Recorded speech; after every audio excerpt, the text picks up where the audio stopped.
The first gunshot shattered the desert silence as Virginia Keller watched her stagecoach driver slump forward, blood blossoming across his weathered shirt. The year was 1878, and what had begun as a hopeful journey west had just transformed into a nightmare on the dusty trail outside Tucson, Arizona territory. "Everybody out," a gruff voice commanded as three masked riders surrounded the stagecoach. Virginia clutched her leather satchel to her chest, her heart pounding. At 23, she had left Philadelphia behind to accept a teaching position in Silver Creek, carrying with her little more than her clothes, a few precious books, and the letters from the town council that had hired her sight unseen. I set out. The bandit thrust his revolver through the window. The other passenger, an elderly gentleman who had introduced himself as Judge Holloway, raised trembling hands. "Please, we'll cooperate," the judge said, his voice quavering as he slowly descended from the coach. Virginia followed, her legs unsteady beneath her. The afternoon sun beat down mercilessly, and dust swirled around them as the bandits dismounted. The tallest one, wearing a red bandana across his face, approached her directly. "Well, what do we have here?" he drawled, reaching for her satchel. "Pretty little thing heading west all alone." Virginia held the bag tighter. "Please, I have nothing of value." The man laughed, the sound cold and humorless. "We'll be the judge of that." He yanked the satchel from her grasp, tearing the strap. When she reached for it instinctively, he backhanded her across the face, sending her sprawling into the dirt. "Check the luggage," he ordered the others, "and see what the old man's carrying." Virginia touched her stinging cheek, tasting blood where her lip had split. She watched in horror as they ransacked her trunk, tossing her clothes and books carelessly onto the ground. The letters from Silver Creek, her promise of a new life, fluttered away in the breeze. "Nothing here but women's things and books," complained one of the bandits. "Please," the judge began, "the young lady is traveling to take up a position as a teacher." "Shut your mouth," snapped the leader, turning his attention back to the judge. "Your watch and wallet, now." As the judge reluctantly handed over his possessions, Virginia spotted her opportunity. The horses were still harnessed to the coach, agitated but unattended. If she could reach them, perhaps her movement caught the leader's eye. "Going somewhere, miss?" Before she could respond, he grabbed her roughly by the arm, fingers digging painfully into her flesh. "Boys, there's nothing worth taking here, but maybe we should teach these two what happens to folks who waste our time." "The ravine," suggested the shortest bandit, gesturing toward a deep gash in the earth about 50 yards from the trail. "No one'll find them down there for days." Virginia's blood ran cold. "No, please." The leader dragged her toward the ravine's edge, her heels digging furrows in the dry earth as she struggled. The drop was at least 30 feet, with jagged rocks below and the thin ribbon of a seasonal creek now reduced to scattered puddles. "Ladies first," he snarled, shoving her forward. Virginia screamed as she tumbled over the edge, her body slamming against the steep incline before she rolled uncontrollably downward. Pain exploded through her as she collided with rocks and scrub brush. A final impact knocked the breath from her lungs, and darkness crowded the edges of her vision. Above, she heard the judge's pleading voice cut short by another gunshot. Then laughter, hoofbeats, and finally, silence. Virginia lay motionless, afraid to move. Every breath sent sharp pains through her ribs. Her dress was torn, her arms and legs scratched and bleeding. When she finally attempted to sit up, a wave of dizziness nearly sent her back into unconsciousness. The walls of the ravine rose steeply on both sides. Looking up, she saw the judge's body had landed on a ledge about halfway down. Even from this distance, she could tell he hadn't survived the fall. Tears streamed down her face as the reality of her situation set in. No one knew where she was. The next stagecoach wouldn't come through for days.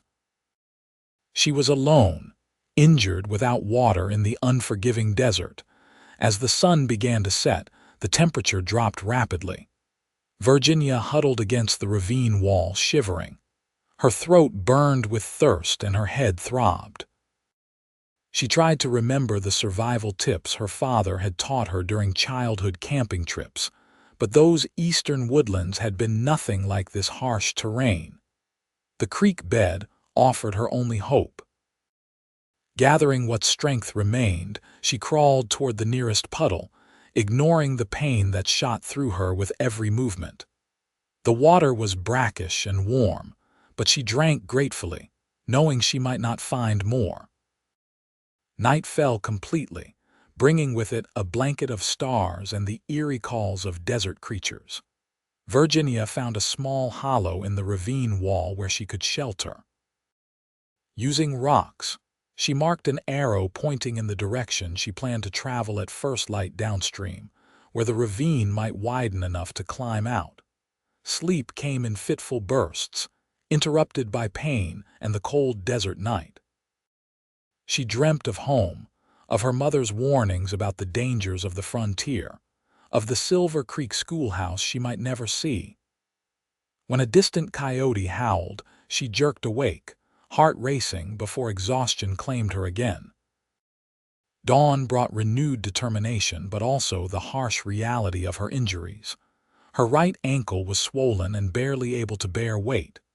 Dried blood caked her forehead, and she was certain at least one rib was cracked.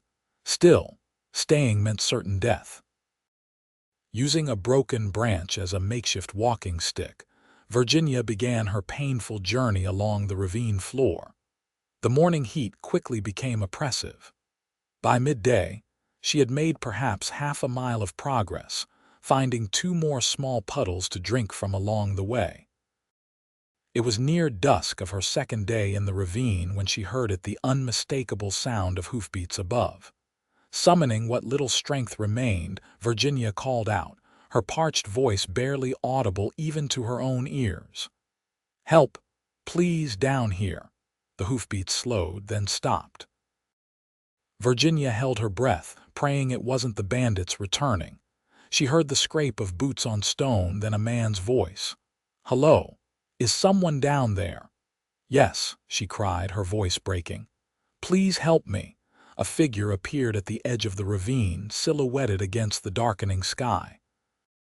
"Hold on," the man called. "I'm coming down." Virginia watched as he secured his horse, then carefully began descending the ravine wall, using natural handholds in the rock face. He moved with confidence, clearly familiar with this kind of terrain. When he reached the bottom, he approached her cautiously. In the fading light, she could make out a tall, broad-shouldered man in trail-worn clothes, his face partially obscured by the brim of his hat. A gun belt hung at his hip, but his manner wasn't threatening. "Madam," he said, kneeling beside her, "I'm Cole Zimmerman. What happened to you?" "Bandits," she managed, suddenly overwhelmed by relief at human contact. "They attacked our stagecoach, killed the driver and another passenger, threw me down here to die." Cole's expression hardened. "When did this happen?" "Yesterday afternoon. They took everything." He nodded grimly, then gently examined her visible injuries. "You're hurt pretty bad. We need to get you out of here and to a doctor." He glanced up at the steep ravine walls, now nearly invisible in the growing darkness. "But we can't climb out tonight. It's too dangerous." Virginia felt tears threatening again. "I understand. I've got supplies on my horse," Cole continued, his voice softening.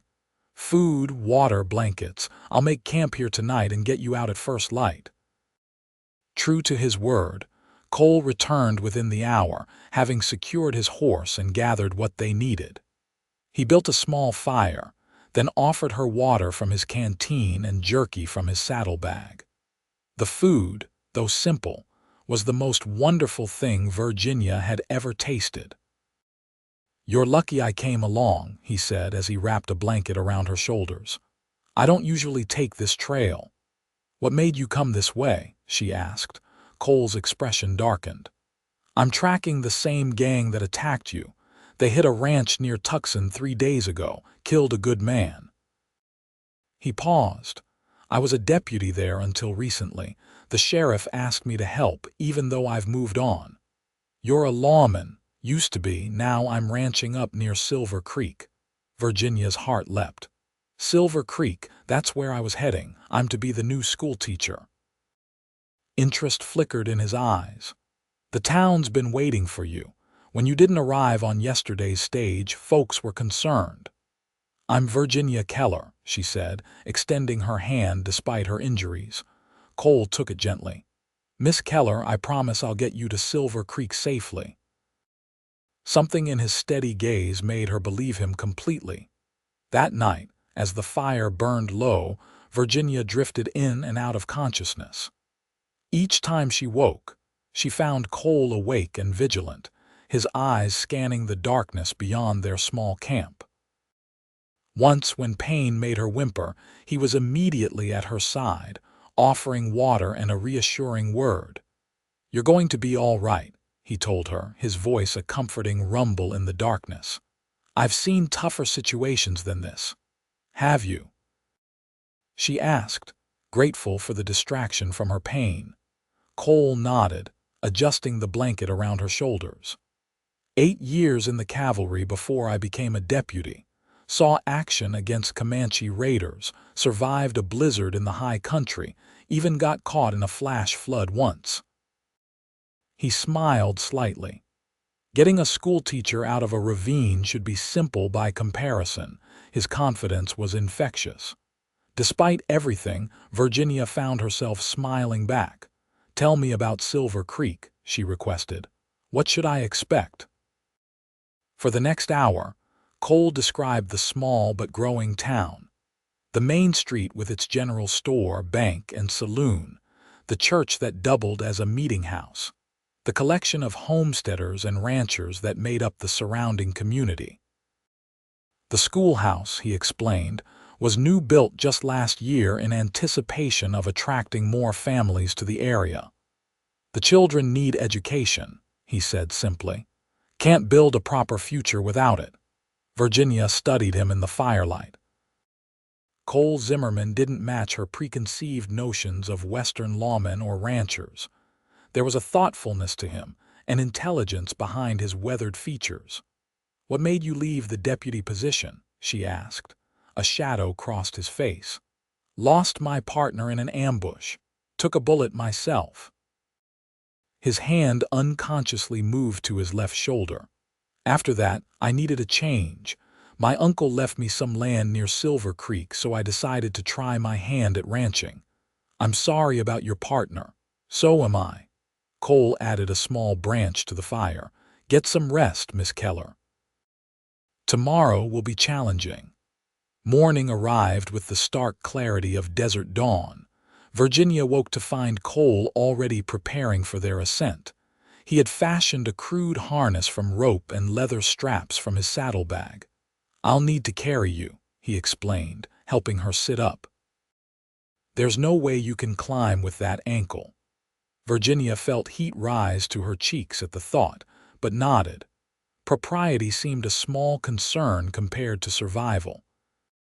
With careful movements, Cole secured the harness around himself, creating a way to hold Virginia securely against his back while leaving his hands free for climbing.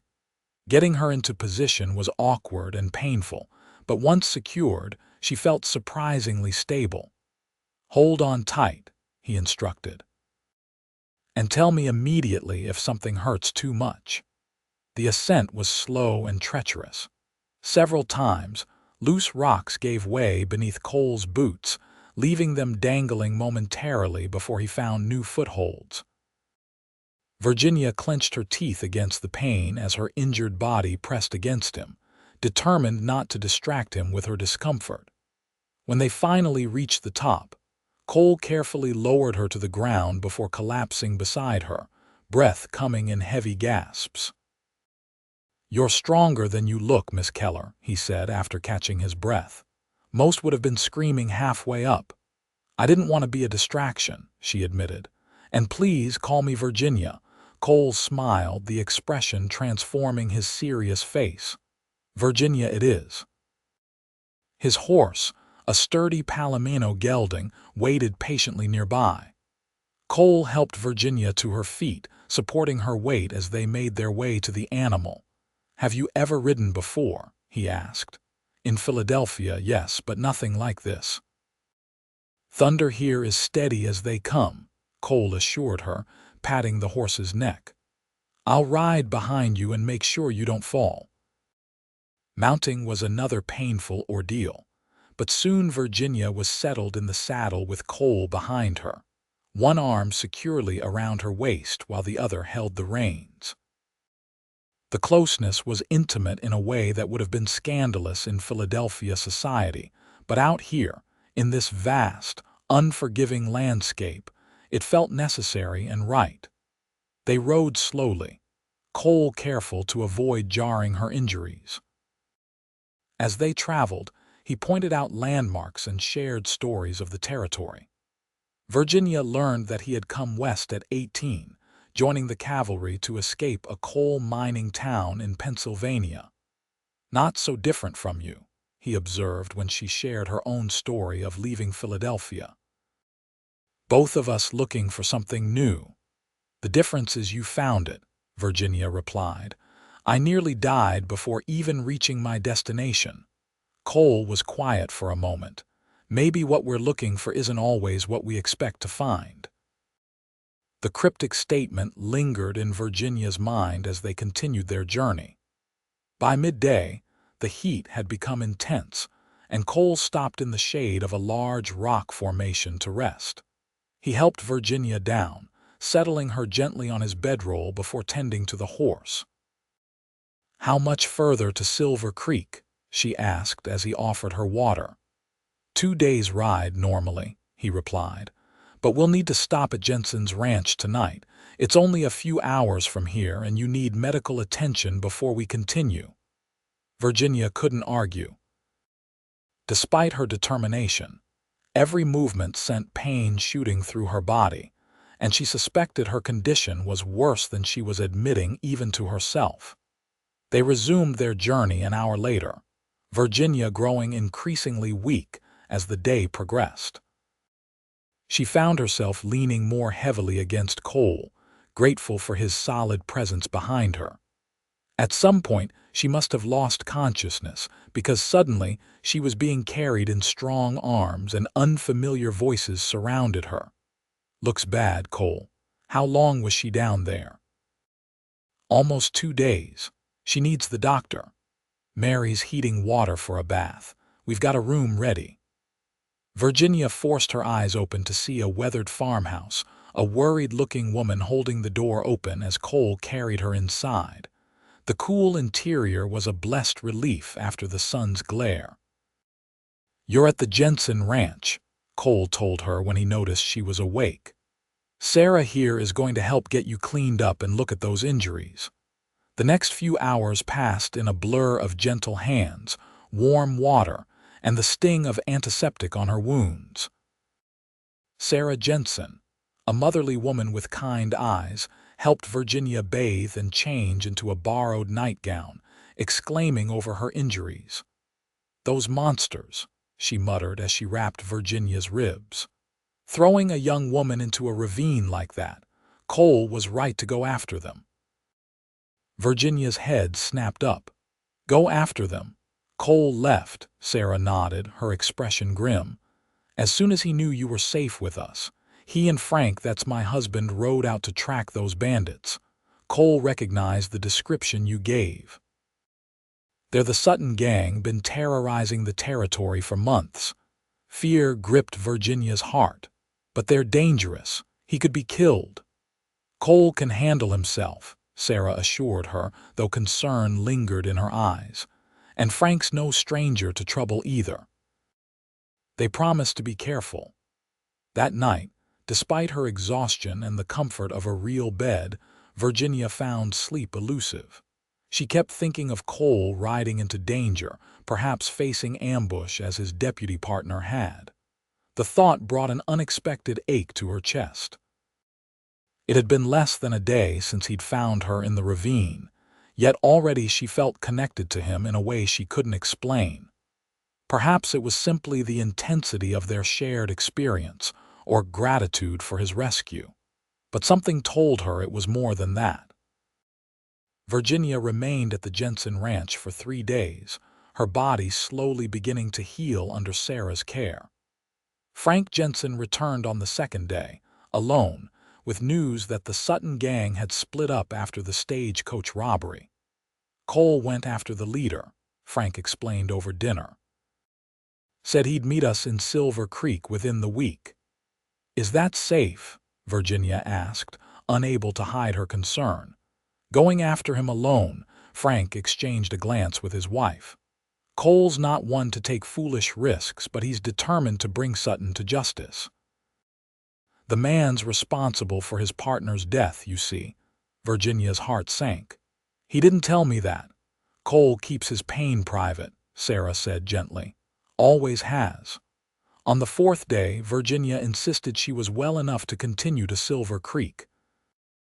Though concerned, the Jensens agreed to take her in their wagon. The journey took most of the day, with Virginia growing more anxious with each passing mile, not just about her new position and how the town would receive her, but about Cole. Would he return safely? Would she see him again? Silver Creek proved to be much as Cole had described.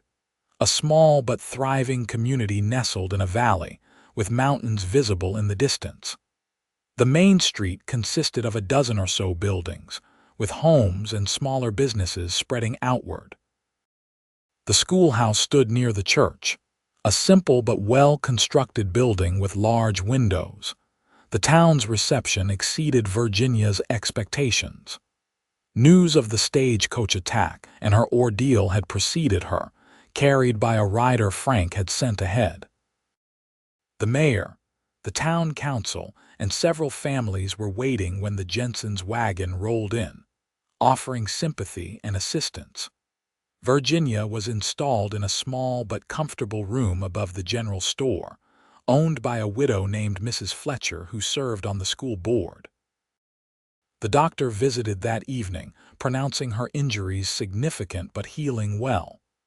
"You're remarkably resilient, Miss Keller," he observed. "Many wouldn't have survived such an ordeal." "I had help," she replied simply. The days that followed were filled with preparations for the school term, set to begin in 2 weeks.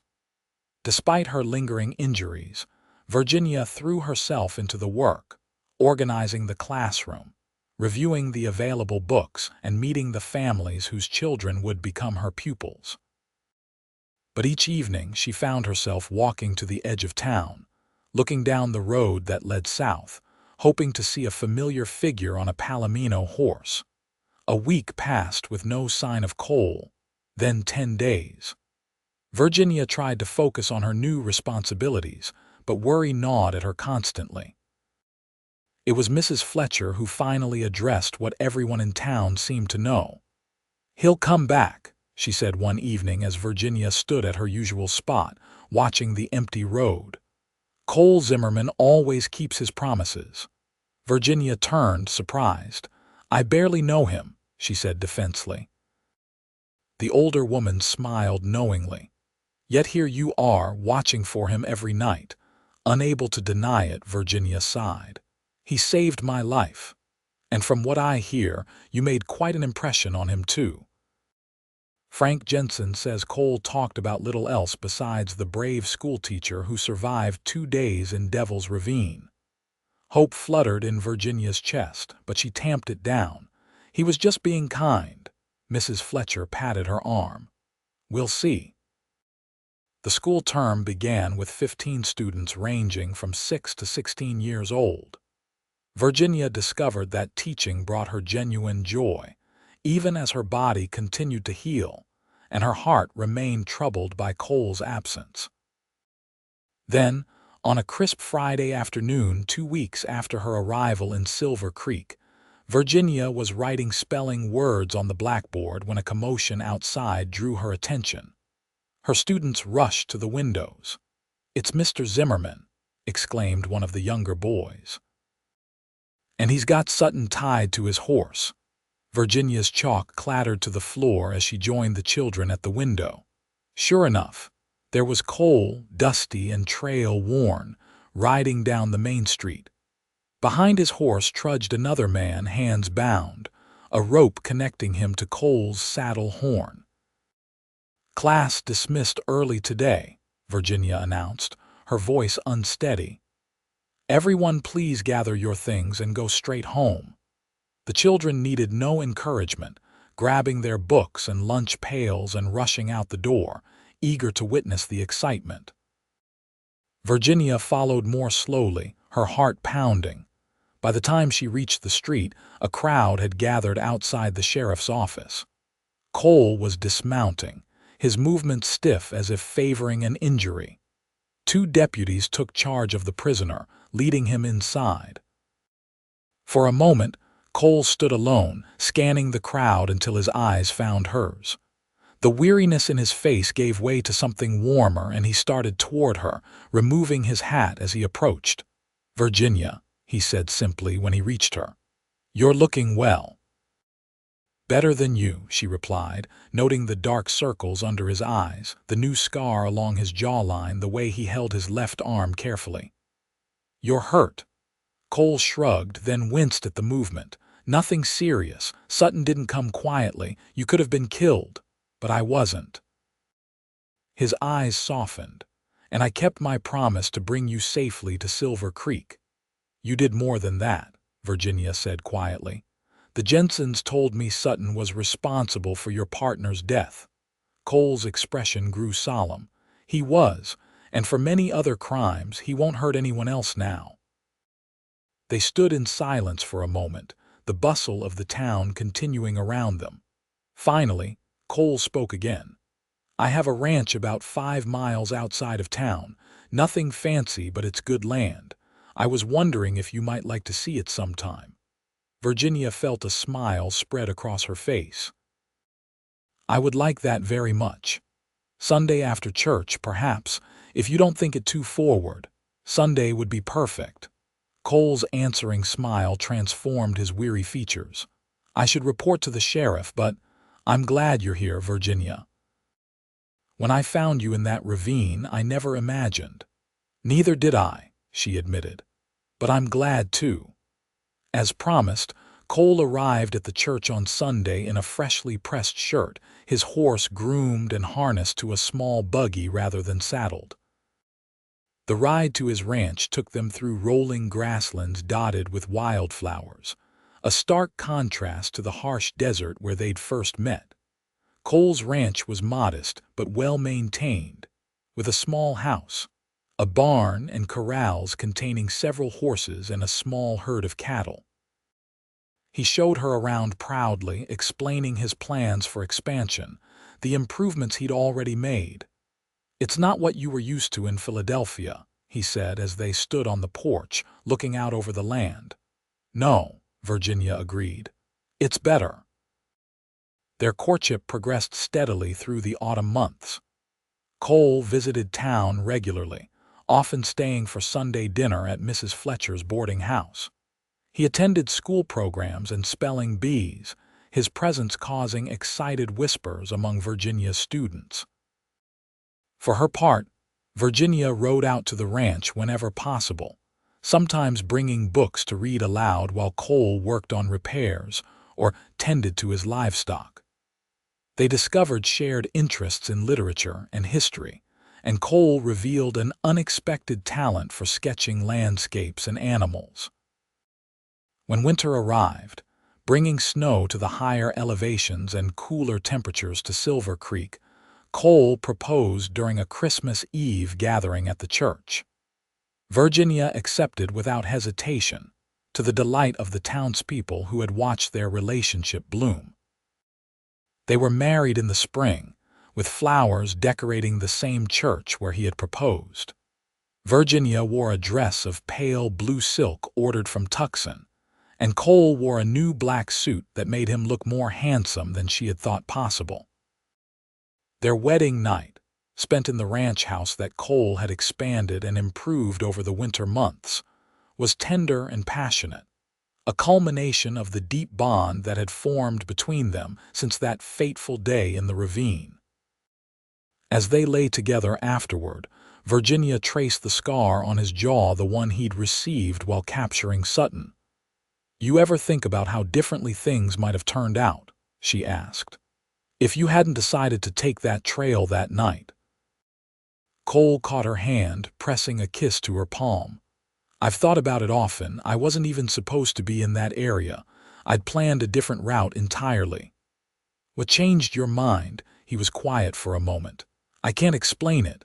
Something just told me to go that way." Call it instinct or providence or luck, whatever it was. I'm grateful for it every day. Virginia rested her head on his chest, listening to the steady beat of his heart.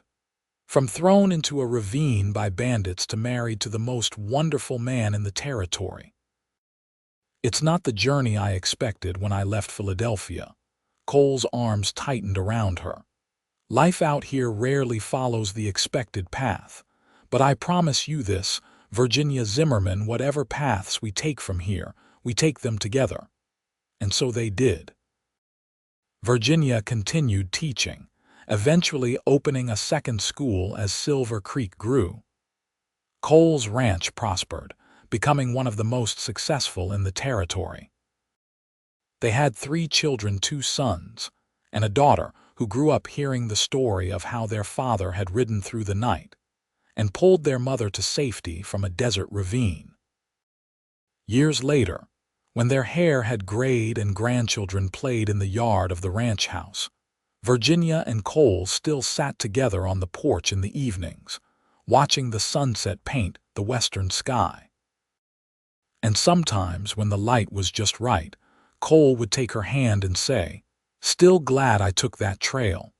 And Virginia, thinking of all the joy and love their life together had brought, would always answer the same way. "It was the best detour anyone ever made."